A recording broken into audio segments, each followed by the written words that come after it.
Մենք լուսինը տեսնում ենք միայն դիմացը, ետևը չենք տեսնում։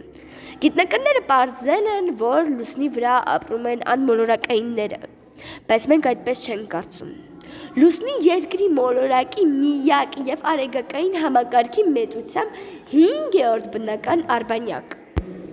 Միջին հեռավորությունը երկրի և լուսնի կենտրոնների միջև կազմում է 384-399 կմ։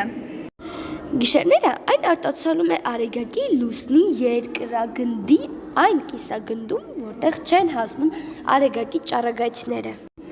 Այն արեգակից հետո ամենապայծառ մարմինն է երկնքում, չնայած այն հանգամանքին, որ նրա մակերևույթը իրականում շատ մուգ է և արտացոլում գործակցով մոտ է ածախին։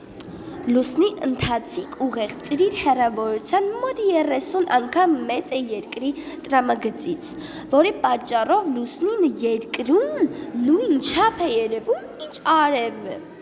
և թույլ է տալիս մոտավորապես ամբողջությամբ այն ծածկել։